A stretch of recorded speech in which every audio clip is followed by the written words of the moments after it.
Okay, hello everybody, welcome to Planet SkyFF, the world where everything revolves around 50 grand. My name's Suj. It's definitely the first time you've ever started a podcast with okay. Okay. Because everything's not okay, is it? Okay. To be honest with you, if everyone else is having a meltdown over fantasy, let them. I'm chilling, mate, chilling. Sky Fantasy Football. Although, yes, I own, as a lot of people do, both Adam Webster and Michail Antonio. We will get to that. It's the first week after Overhaul. So this is the one where you basically look at all of your planning and then you get a match or a lighter and then just set it on fire and be like, what was the point in even doing any planning in advance? Because we obviously had inevitable injuries, rotation and suspensions that are now going to throw spanners in the works for a lot of Sky managers. However, coming out of Overhaul, how do you feel you did and how are you happy with your points total and so on? How many did you score? 108 points. Decent week. 3 good captaincy returns in Ronaldo Saturday, Salah Sunday, and Gray Monday. How many points Gray did he score? Gray 16. So okay. 8 times doubled 2. So I think that's 68 points from the 3 of them, which is good. I mean, for example, my second team, which is I'm treating as a dead team, scored less than the 3 players combined there. Also had some points defensively from Jose Sarr, 9 points. Joel Matip, at least I got something out of him, 9 points. Antonio Rudiger, 7. Ruben Diaz, 10. Blanks for James Ward-Prowse, Rafinha, Michail Antonio, -1. And obviously Adam Webster. Pretty happy with the selections from my squad. There's obviously a few issues that need to be dealt with, although I think the first point is I've decided it's one issue. So basically you beat me this week as a result of Damari Gray over Jordan Pickford was a 6-point difference because Jordan Pickford did okay with 5 points. Like I really shouldn't complain when they conceded a goal to still walk away with 5 points. Delighted with that, mate. Yeah. And also, Ferran Torres was just a 2-pointer, and you obviously got a return from Matip. So it's the difference between Matip and Torres and Pickford and Gray. I scored 92 points. To be honest with you, every week where I remember to set my captaincy and things go like I at least do the bare minimum that I need to do is a successful week, and 92 points is perfectly fine.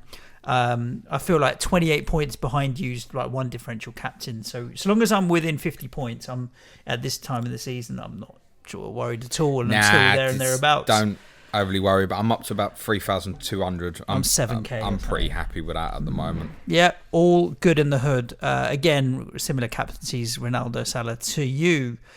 Now there is the situation that we have to think about adjusting our plans because of Overhaul. Now, you've got some clear thoughts on what you're doing and why you consider it one problem. I'm going to give you the context of my situation, and then as you're giving advice to people, we can look at it how it lays out. The problem I have is that I didn't leave any money in the bank. Point 1. So Webster to Conor Gallagher was something that I really looked at because it covered you off the captaincy, 7.3. I can't do it because I'm missing a couple of pips on the old value. And Antonio to Bamford was something that I considered leaving myself money for prior to Overhaul anyway, because jumping off Antonio on the Saturday to Bamford on the Sunday gave me like a 3-for-1, and one of the games they play each other anyway. Now Antonio's missing his one game, which is Manchester United. I already took the viewpoint that he wasn't going to get anything in that one game against Manchester United possibly, so it made sense, but I don't have money for that either. And where's my money tied up is in Ferran Torres. So fixing Webster, Torres, Antonio could end up being a 3-transfer fix. Okay. But I'm not sure if it's worth the upside. So Ferran Torres to Gallagher gives me enough money. Antonio to Bamford. And then Webster, I'll have about 9 million to buy a midfield defender. But that's quite a big It doesn't work. Move. So it doesn't work purely because the first thing is, if you were going to go Antonio to Bamford, really you wanted to do that on Sunday. I realise he blanked. But I would have had to have made 2 moves then, and I didn't want to make 2 moves in case Webster might Bamford's be all right. next game is obviously Friday night, a single game day against Newcastle. So you'd have to sell Torres before we play Southampton on Saturday. It just doesn't work, mate. It's not if Leeds ideal. were playing on Sunday, I could say, yeah, let's have a look at that. That's a no-go for me, mate. Right. So give your wider thoughts on this Webster Antonio problem, and then and obviously let's throw DCL into the mix as well, because his no-show was a bit of a kick in the cojones for some Sky managers. Yeah, I think to sum up, for Calvert-Lewin owners, look, you're really unfortunate. All the information Thursday, Friday was that look, should be okay. Yeah. However, it does appear, and it's not been confirmed, it does look like he might have picked up the injury in training on Saturday. And if that's the case, then it's just bad luck. Yeah, Benitez obviously didn't lie if that was the case. It's another new injury. So I think it was, obviously he'd had this broken toe. Yeah. But then he had another issue with the Brighton game, and this was quadricep now. So I don't know if it's a third issue. So it could be that it's something completely new, or this is something that flared up off the back of the Brighton game. But he had definitely been training last week. The photographs taken by Everton Football Club proved that. You're just unlucky. Many of you who had Calvert-Lewin would have moved on Monday to a Gray. Some have gone Richarlison. Some might have shifted to a defensive player, but I think mainly Gray or Richarlison were where people were going if they moved on Monday night. I think if you've still got Calvert-Lewin, it needs to go, is the point. I think Calvert-Lewin to Bamford, if he's in the team Friday night, is very straightforward. I don't overthink that. Nothing different. Yep. That's just straightforward and easy as far as I'm concerned. It's unlikely that a lot of Calvert-Lewin owners already own Bamford, isn't it? It's very unlikely. If he's not, I'd consider maybe putting the money defensively for the time being, considering obviously Antonio is out. It might be that you look at the sort of chain move that gets you right. Okay, I'm going to go Calvert-Lewin for a defensive player that's perhaps a lot cheaper. I don't know, sort of the 8.5 range or something like that then allows a bigger move off of Webster. Right. A combined move, a little bit like what you're saying, but something that works a little bit better than your suggested idea, I think. Antonio, for me, is a keep. I think there were two moves that were available on Sunday, which I think a lot of us looked at. One was Bamford, the other one was Jota. Now, again, these were moves you needed the money in the bank for.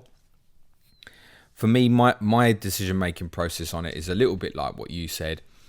Was I expecting major returns against Manchester United? No. Do I want him for forthcoming game weeks afterwards? Yes. Leeds, Brentford. He's also a player that I believe is fixture proof. He is someone you could always use as a fallback option for a captaincy because he can score against anyone. So my decision-making process was if I went to a Bamford or a Jota, and actually the way I'd looked at it, because of what I had left, it probably would have had to be Jota. I was looking at it going, do you know what? I can go Jota for Liverpool's really nice free fixtures. And after Liverpool play Brentford on the Saturday, I can go back to Michail Antonio afterwards. But I just decided it wasn't worth it. For two transfers, you had to consider that. It's two transfers, it was what it's going to be. Because I may need that Antonio captaincy coverage for when West Ham play Brentford on a Sunday in a few weeks. So just decided it wasn't worth it. Webster, I assume, has to go. It's a reported hamstring injury. That's not normally something that people return from next week. I think if we could know now that he would definitely play against Crystal Palace in 12 days' time, we'd all keep hold of him for those of us who got. I'd stress it's extremely unlikely. I think you're probably looking at Webster being out until at least after the next international break, if not longer. So he's got to go. Now, I've had a real deep kind of look at who people might want to consider, and a lot of people are going to obviously be in your boat, Suj, with no money in the bank. And therefore, if you're not moving something else, you are restricted completely to players at 7 million and under. So I've had a look at them. And when I looked at them, something actually has kind of struck out for me, because I've looked at players at under 7 million and those at slightly above for those who are like in my position, where I've basically got 0.9 I can play with. So I looked up to 8 in case people had 1 million in the bank. Something struck out to me when I did this analysis. The midfielders at 7 to 8 million are actually better than I thought they were. On our Patreon podcast last Thursday, I said to you, I don't like any midfielder under 7.8. No, there's a few. Not many. I still don't overly like them.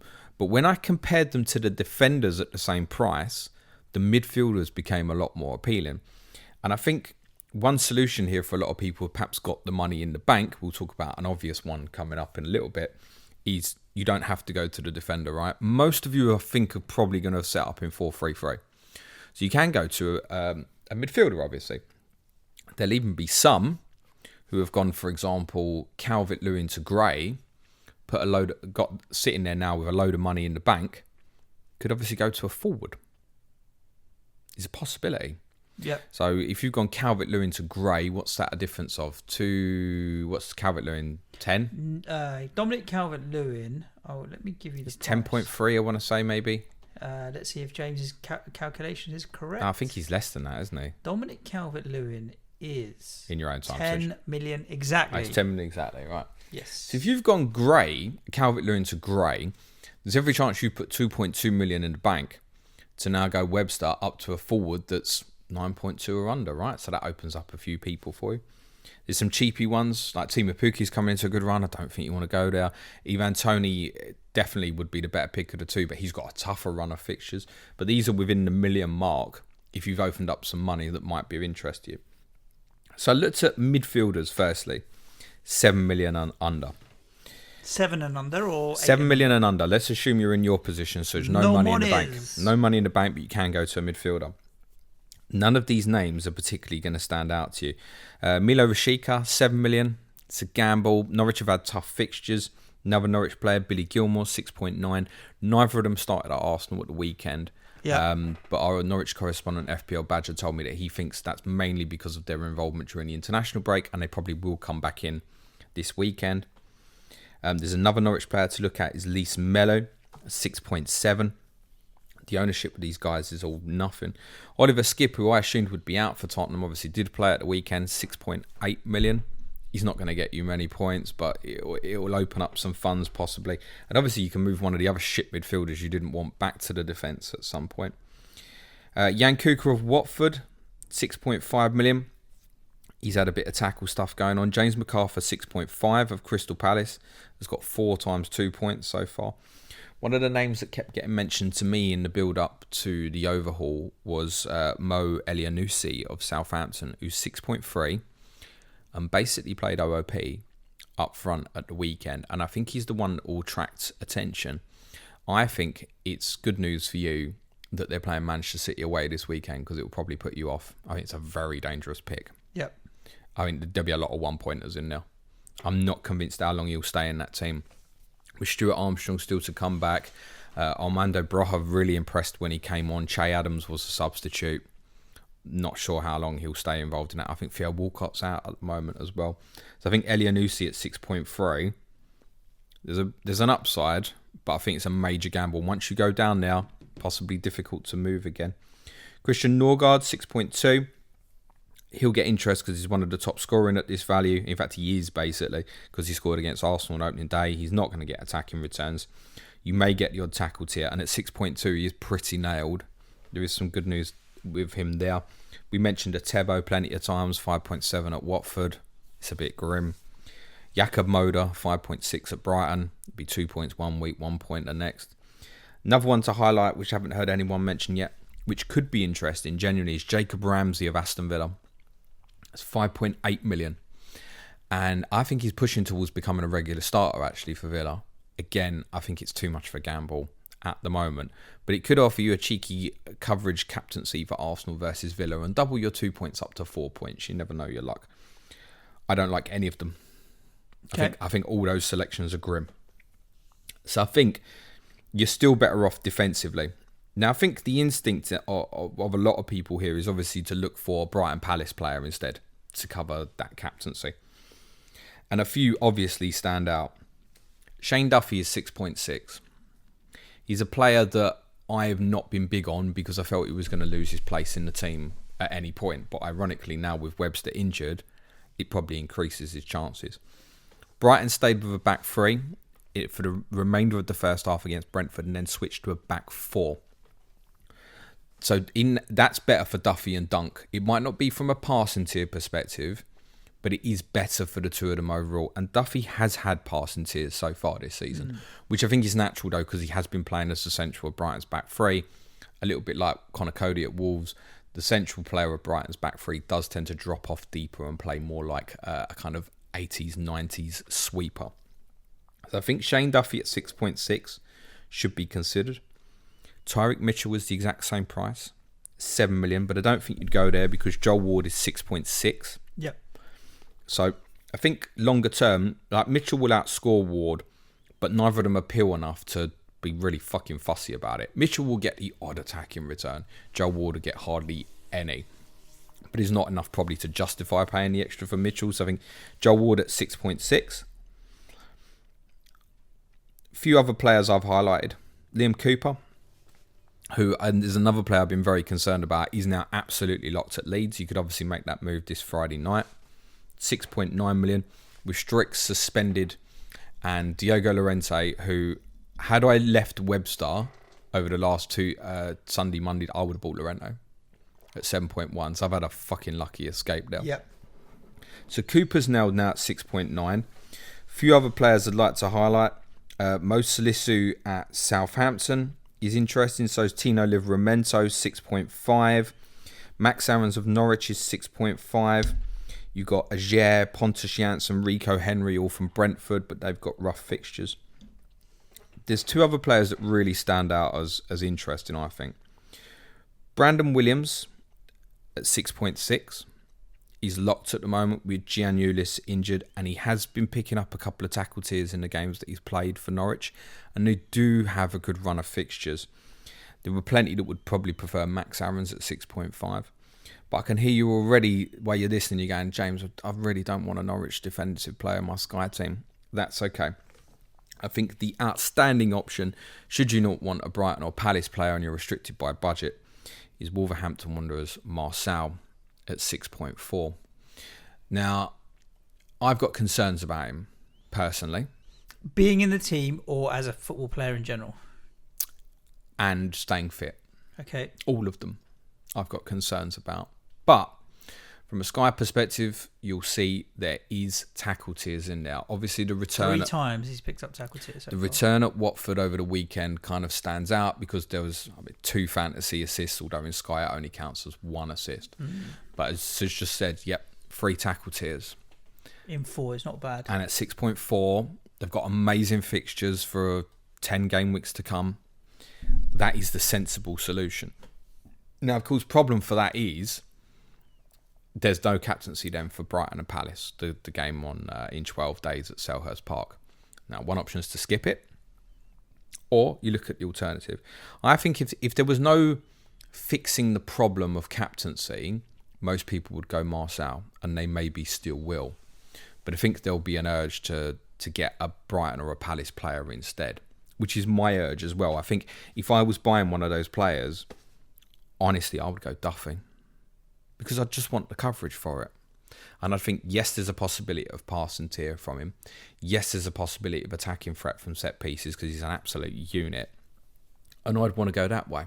Plus, in my case, obviously, I'm sitting there with Jose Sarr in goal. So Marçal, personally, when I reflect like that, doesn't appeal to me as much. I've got 1 Wolves. Do I want 2? I really want 2 Wolves defensive players in Sky Fantasy. No, I probably don't. But I think for those with no Wolves, it should be serious consideration for you. What I'd say is, prepare to leave some money aside. Now, you don't need to leave a lot. What price is Rayan Aït-Nouri, Suj? I think he's about 6.8. Okay. Why would you consider him? You wouldn't. The point is, what do you do if something happens to Marçal when he breaks down injured? Because inevitably, at some point, he will. He's made of glass. 6.7.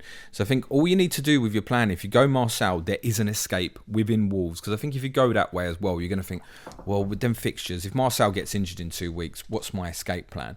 Leave yourself the 0.3 spare. Aït-Nouri would go in that team in his place if Marçal did get injured. Yeah. So there's even a knock-on, planning ahead of what's the problem. Aït-Nouri potentially would solve that problem. Just make sure you leave a 0.3 aside.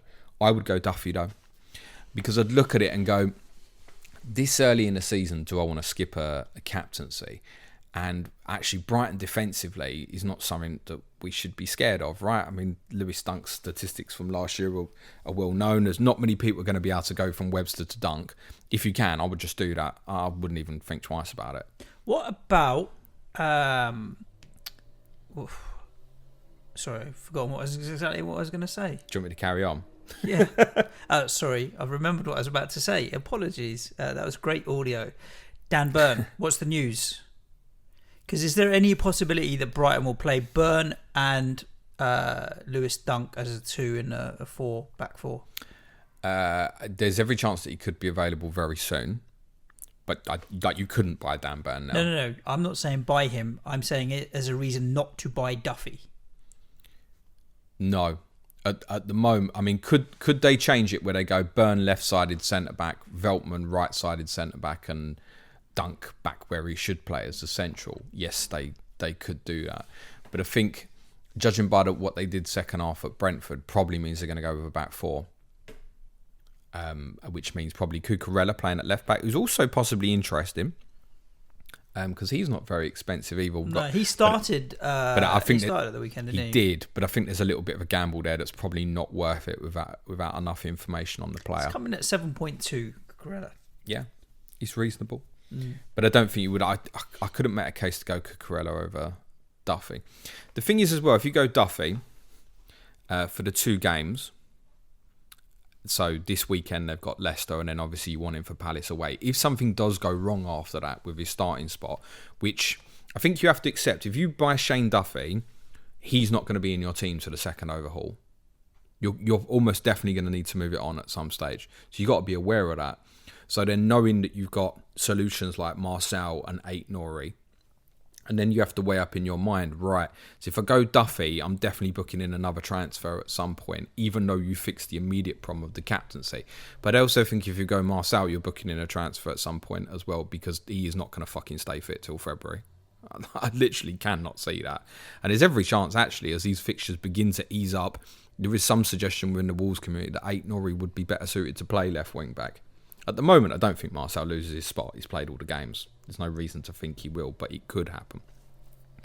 And this is why some of these players are so bloody cheap, right? Because they become a risk. Another player to shout out, who's played every game so far, Max Killman at Wolves, 6.2. You think, why don't I go for that one instead then, right? Ooh. Well, that's similarly a risk with Mosquera and Willy Bolly back to fitness. Who gets left out? Saiss stayed in the team at the weekend. They kept the clean sheet at Watford. Does that back 3 remain? So Killman could be, longer term, another escape from Marcel as well. You need him to know he's going to play. It might be that Wolves' defensive players even begin to pick up some passing tiers this season. I wouldn't expect Marcel to do it at left wing back. But the data suggests from the last 3 games there will be the odd tackle tier there. And that's a bonus. Yeah. Because they've got great fixtures. So suddenly if it's becoming 9-pointers rather than 7-pointers, you're putting it on a par with some of these premium guys and what we expect from passing tiers and stuff, right? Marcel or Duffy, I think, for those without the money. And both come laced with problems. And it might be that you do need to look at chain moves. I'm looking at it now. Here's where my head is based on the conversation that we're having now. And I quite like the thought of, if I was to go to Marcel right now, it gives me, at the moment, my only captaincy coverage on Sunday the 26th is Ben White at home to Tottenham. I probably expect Tottenham to score. Did you fucking watch us at the weekend? But Marcel gets away at Southampton as an alternative if I don't want to captain Ben White. And obviously I'll be able to see the team on this Saturday morning, because Wolves play Brentford in the 12:30 kickoff. So Marcel's an interesting option. What that then means is that I don't have any captaincy coverage for that Friday night game, Palace and Monday night game. Sorry. However, I can move off Ferran Torres on after the Saturday 25th game to Conor Gallagher, and so I'll end up with Duffy and Gallagher, but also 2.5 million in the bank. And then I can decide what I'm going to do further down the line, because that's enough money to turn Antonio into Lukaku or upgrade Duffy to someone better who's 8 or 9 million or something like Joel that. Matip. We'll see if you're still playing with your tip then. So it seems weird to leave that much in the bank and downgrade Webster and Torres to Gallagher and Duffy. But yeah, I just don't like the short-termism of it. So it would be Michail and Gallagher for me, which I think is all right. So I've also attacked my analysis in terms of where to go from Webster, in terms of what's available to me. I have 1.1 million in the bank, but with a planned move of Ronaldo to Harry Kane coming up the next couple of weeks, it becomes effective 0.9 available to me. In all of my planning, I've got 0.9 spare. So I've looked at players, obviously, in other positions up to the price of 7.9 million. I realise most of you probably won't have that amount of money spare, but some will. And as we've said, there's people who've gone, say, sort of Calvert-Lewin to Gray on Monday night who will actually have even more spare to fix the Webster problem at the moment. Two forwards that can come into consideration are Adam Armstrong and Teemu Pukki. Personally, neither would appeal to me. If I had sold Antonio or Calvert-Lewin previously, it wouldn't be in my thoughts, but it is a possible route for you.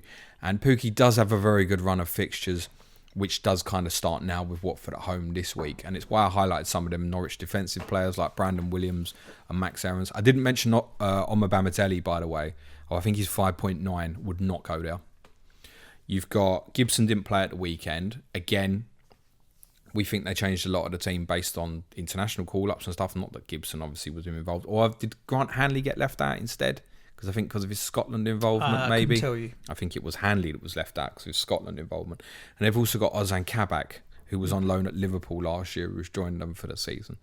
So they've probably got really three centre-backs who might be ahead of him with Bamatelli. Now, he played okay, and apparently his performances for Ireland in the international break were quite good as well. But would not take that gamble, because once you go down there, heaven help you to move it. That's the big problem. So I've looked up at some of the players that would be available for me. Three defensive players stand out. Marcus Alonso at Chelsea. We spoke a little bit on our Patreon pod last week about it. 7.9 is an amazing price. If you knew he was going to play, you kind of remove your sky head of it in terms of, there's no passing tiers or tackle tiers and stuff, and realise that actually he'll get enough attacking returns to be of interest with clean sheets. Ben White of Arsenal, I know obviously you have 7.8 million. You could go to it now, or I could, and then covers the Arsenal captaincy, but obviously doesn't leaves me dead for the Palace Brighton game, basically. So Joachim Anderson, 7.3, and Mark Gahey, 7.2. They potentially cover that up. I think Palace defensively now, Anderson's playing, removed the first game at Chelsea, have done all right. Clean sheets in both of their home games so far, and we should remember the game is at Selhurst Park next week. You're probably not expecting passing tiers with them, and as we've said several times, Palace have a dog's dinner of a run of fixtures coming up. Joel Veltman of Brighton is 7.2. And if I knew that Joel Veltman was going to play at centre-back in a back three, it'd be very, very interesting to me. But I think, as I said earlier, I think it's a good chance it's back four and it's right back, and therefore he doesn't appeal to me. In that case, I'd rather go Duffy.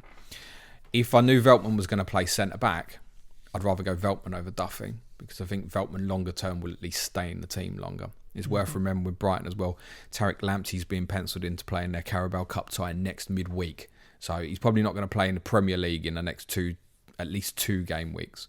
I guess in theory, should he come through the Carabao Cup game unscathed, he could play at Palace. I think it'd be a major risk to go straight into Tariq Lamsie, though. I wouldn't go there. There are more midfielders that appeal. Alan St. Maximin, 7.9, which also offers you an alternative captaincy choice to this weekend, which might be more appealing now that Leeds have lost Strauch and Lorenzo. And obviously Callum Wilson's not playing, so he's definitely playing up front at the moment. There's no doubt about it. Leandro Trossard offers a coverage for captaincy for that, 7.9. Adama Traore, 7.9, if you want to go down the Wolves route with their fixtures. Damari Gray, I assume everyone, if they were going to go down that route, would have done it on Monday evening, so would rule out. Said Benrahma, 7.8, West Ham United. Fixtures differing a little bit, but a very good option still. And I think if you were part moving Antonio as part of a double move, should be considered to maintain some West Ham coverage for you, particularly for that Sunday game coming up with Brentford. Ismail Assar, 7.8, is interesting, but blanked against Wolves at the weekend, got two more fixtures, and then their fixtures really stiffen up. Wouldn't particularly be of interest. Wilfred Ndidi at 7.5 is a player you can stick in there and forget about all season, and know that there will be some passing and tackle tiers from him. Emil Smith-Rowe of Arsenal obviously could offer you the Friday-Monday combination of the two captaincies coming up. Todd Cantwell would be a punt of Norwich, 7.4. Again, fixtures very good. An even bigger punt would be Michael Elise of Crystal Palace, which would cover the captaincy, came on as a substitute against Tottenham at the weekend, looked very lively. He's the sort of one that will attract the pundits from a man of the match perspective and stuff, I think. A bit too soon for the gamble, I think. You got Brian and Buemo 7.2 from Brentford, still playing OOP up front, and God knows how he hasn't scored yet this season. And Jacob Murphy of Newcastle didn't play at Manchester United at the weekend, 7.1, but I think comes back into the team and will get the odd tackles here. There's an obvious name I missed out, Suj, and it's almost definitely where I'm going, which is Conor Gallagher of Crystal Palace at 7.3. I didn't think there was anything of interest to me below that 7.8 midfielder mark. You were quite interested based on the fact you'd obviously seen him play at Stratford in your game between the two. I obviously got a first-hand glimpse of seeing him play against my team at the weekend as well. Conor Gallagher was very interesting to us last year at a very cheap price. I want to say it was about 6 million at West Bromwich Albion. Yeah. Because you knew that the odd tackle tier was there. What's different from Gallagher this season to what I saw last year is when he played at West Bromwich Albion, Matheus Pereira took all the set pieces. Conor Gallagher's now taking all the set pieces at Crystal Palace. He's on the free kicks, he's on the corners, and he's got complete licence to go and join in with these quite exciting attacking players. I mean, Palace's front three is probably about to become, in the short term, Zaha, Odsonne Edouard, and Michail Antonio, I think, will go and play on the right and come in for Jordan Ayew. And Gallagher's the one from the midfield three allowed to go and support that, to go and support these three running players. I think one of the biggest differences of Conor Gallagher last year versus this year is the team he's playing in. Like, he's playing in a better team this year, and that automatically increases his interest. West Brom were struggling for such large parts of last year. It was only after Christmas that Pereira seemed to pull his socks up and actually became the player that we thought he we should have all stuck in our team, actually. Looking at it. Conor Gallagher's there for me. Like, I think I'm looking at it as Duffy, Webster to Duffy gives me a safety net. I'm not going to look at the Torres. I don't want to sell Ferran Torres before he's got Southampton and stuff. So I'll probably ride 2 more fixtures of Ferran Torres before I actually then consider moving to Conor Gallagher. And then I've banked a bunch of money, and I'll probably look at even Antonio to Lukaku as a third move when I feel the timing's right. But that will give me a front three of Lukaku, Salah and Ronaldo. Beastly. Nice.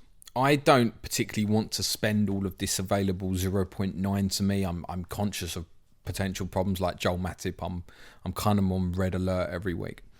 One of the things I like as well about going to Gallagher is I think the midfield we can all identify is going to be a big problem this season. Now, there's as we did on our podcast on Thursday on Patreon, we looked at Everton escape points and there are loads. Like, how long do you really want a player like Damari Gray if you've got him? So going to Gallagher now opens up the possibility for me to sell him for a defender at a reasonable price at sort of more like the 8 million mark or so. Basically any Sunday when the timing is right or so. So it opens that up. It allows me to move on Gray or Ward-Prowse if I don't like, or Rafinha should he pick up an injury or something at any point. Whereas moving between those midfielders is obviously very, very difficult. It's actually, in a roundabouts way, it's actually putting more money in the bank for me. Right. In a kind of weird way, because I'm actually going to be eventually removing some of the money from the midfield, which I don't really want there anyway. I cannot see me making any other move. There is no reason to wait. He's got Liverpool away this Saturday, which you look at it and go, oh, it's not great. I don't expect anything. Don't be surprised if he walks away with a tackle tier from that fixture on Saturday, even if there's no attacking return. And obviously with the set piece, that even at Anfield at the weekend, Poxy tackled tier 1 and an assist from a set piece. And he's walking away with a 7-pointer. That'll do. 7.3 midfielder. For everything at under 7.5, because I think people like Ndidi, Smith Rowe and that can be considered.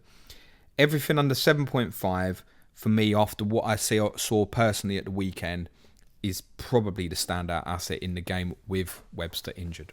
Yeah. And it covers the same problem. And I'm only making one transfer. So yes, Crystal Palace v Brighton is absolutely skippable. But if I go down that route, it's okay. The problem's fixed. I realise for those who don't have the money in the bank, it's not so easy. I think your options are probably, as said, Duffy or Marcel. Probably one of the two. And both come with an element of risk. What is your... remind me what Gallagher will get injured at Anfield, by the way, this weekend. It's a certainty. So you know how this game works. Yeah. What was your thoughts pre-season? Remind me, or pre-overhaul, sorry, on the best entry point for Lukaku and Chelsea. Well, there's loads of ways to go, of which one is this Sunday. I know there are definitely some people who are going to move from Salah to Lukaku this Sunday. Absolutely, definitely. So that's one option. One option was obviously to start.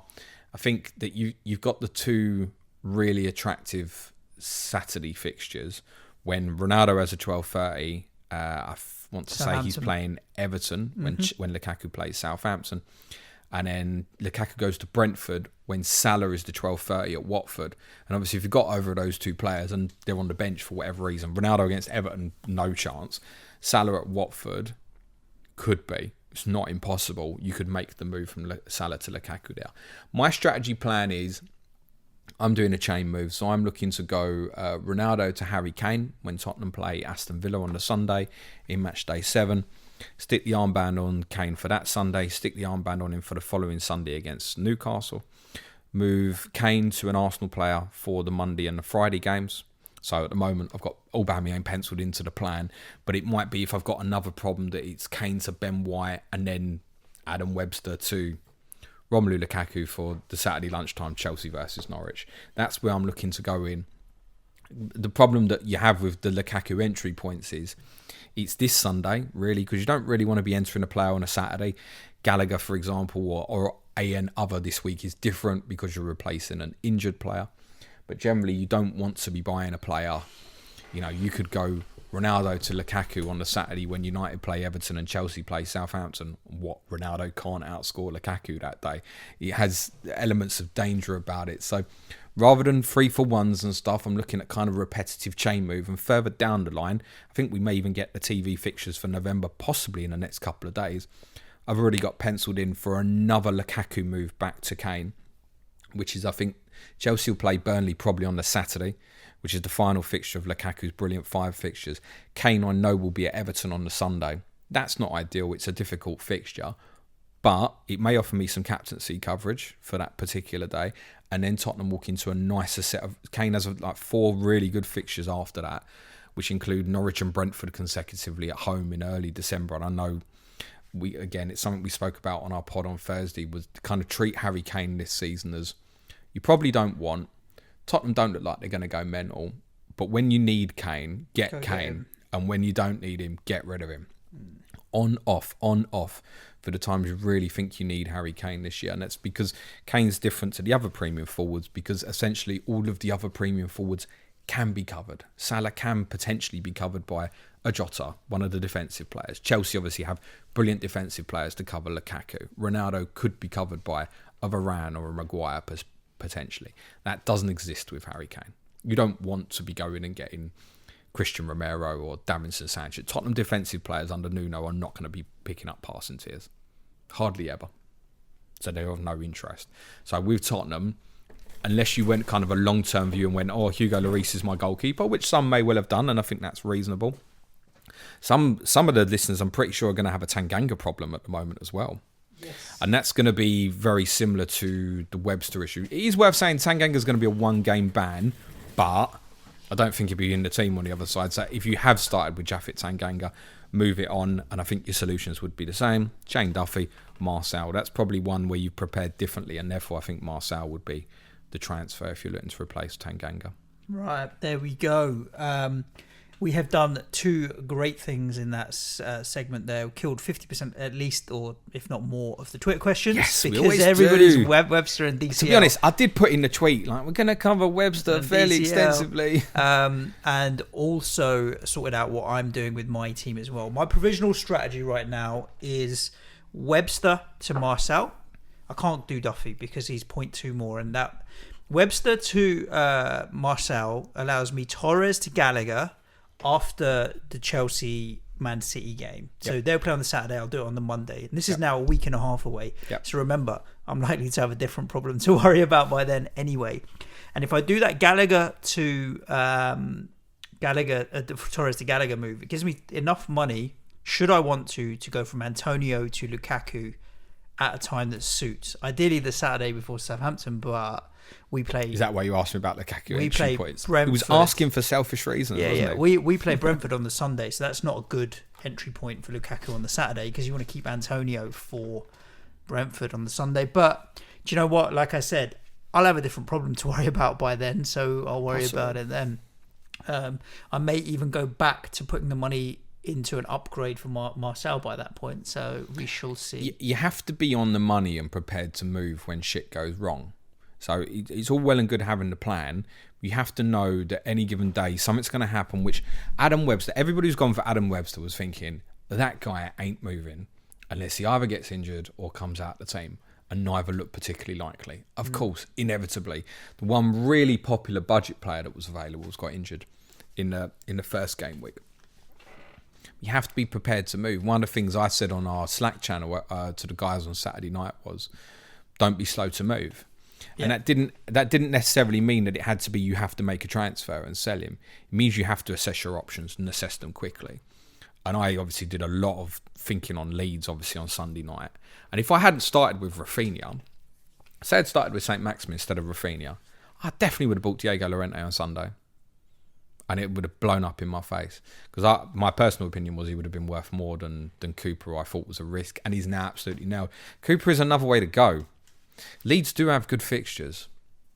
And if you've got nothing defensive there, but I mean, how much trust have you got in the moment if it's possibly going to be Cooper and Ayling at centre-back? Not a lot. But Cooper will get passing tiers. And that's nice at 6.9. So if the clean, you'd almost be looking at the clean sheet as the bonus. Almost. So I think Cooper can be considered. I know there's a lot of guys who are on Cooper as well. Is a reasonable choice. Marcel will probably offer an alternative for many who don't have the Wolves coverage, maybe, and they do have a good run. I'd prefer Marcel, I think. Right. Let's get into some Twitter questions. We'll rattle through a few that you've asked that are unrelated to DCL, Webster, Antonio, and so on, and see if we can add some value there. Just before I do, so funny. We haven't done captaincy for the weekend. Oh, is it because it's that obvious? Let's have a look. Let's do captaincy. I don't think it is. Right. I'm Rafinha Friday night. Yeah. I'm Rafinha Friday night. It's my only player that I own. That's where I would want to go. I think obviously some have gone for Bamford, and I think if you've gone for Bamford, you go for Bamford. I think, but for most people, it's going to be whatever Leeds player you've got, isn't it?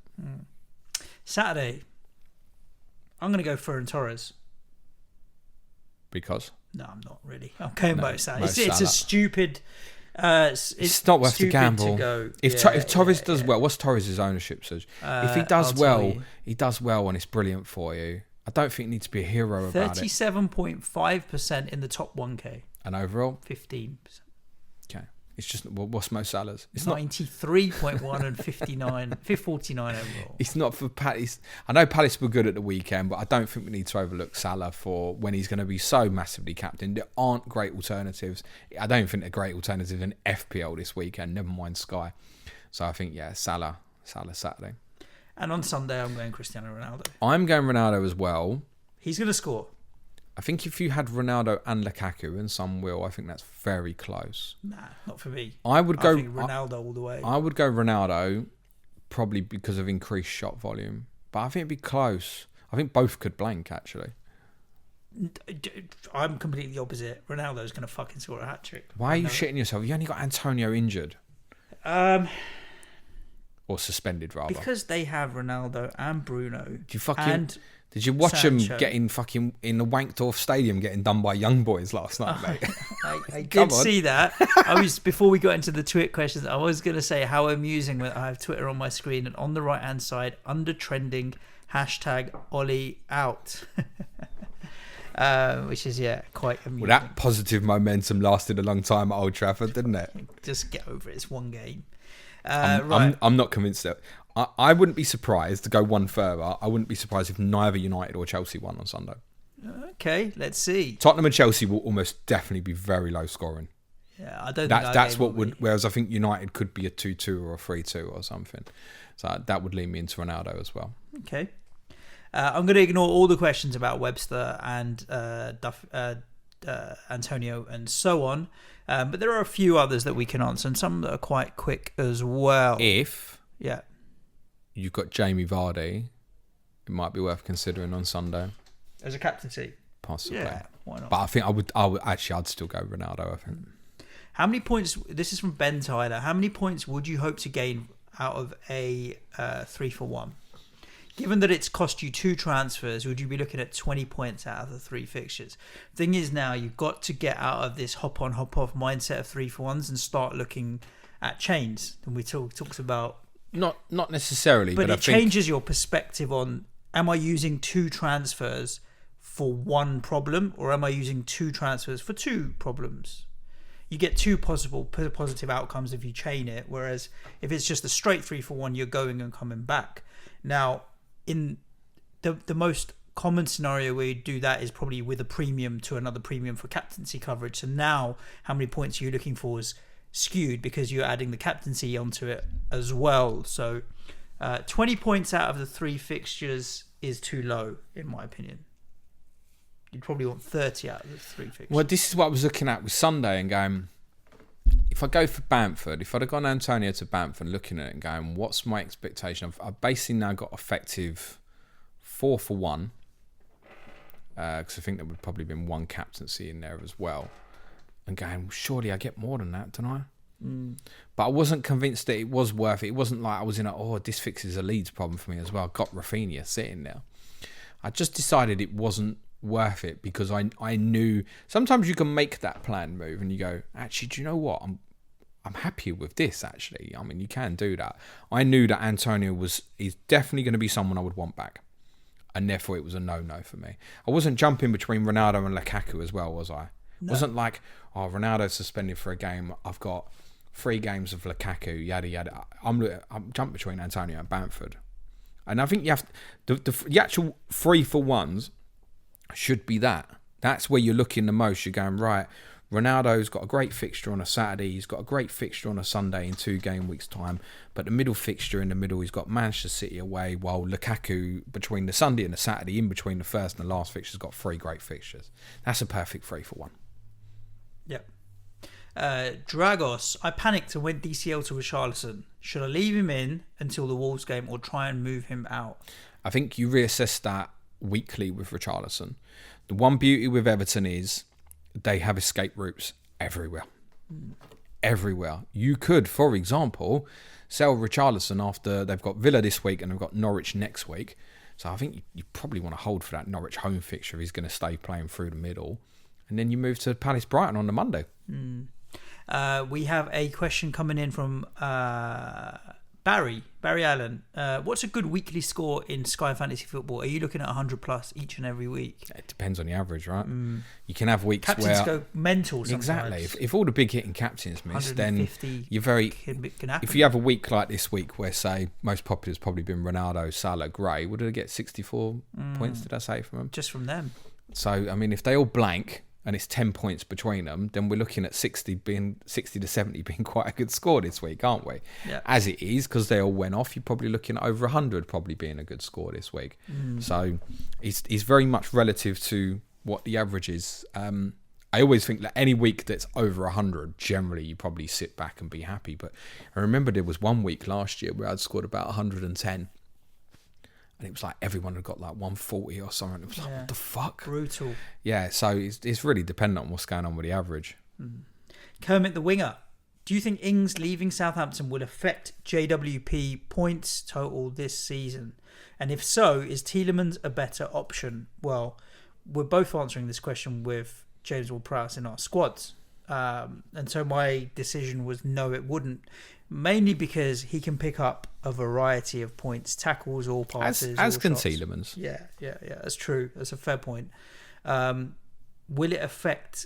I think Southampton are just finding their rhythm after quite a bit of chopping changey kind of... Well, I got very close eye on them because this potential system change they had on Saturday, which actually I'd highlighted on our podcast on Monday. Ward-Prowse might even be the beneficiary of that change of system if it sticks as well. So... No, I mean, what you're looking at there, you're saying, okay, well, Ward-Prowse is going to create less chances for Danny Ings. You flip that on his head and go, would Danny Ings nick more man of the match awards away from James Ward-Prowse? It's like anything. You can slant the opinion one way or another to fix the narrative. No, not convinced about that. Armstrong's a good willing runner in behind. Broha looks like he's going to give competition up front to Adam Armstrong as well. We've got players like Stuart Armstrong have been absent.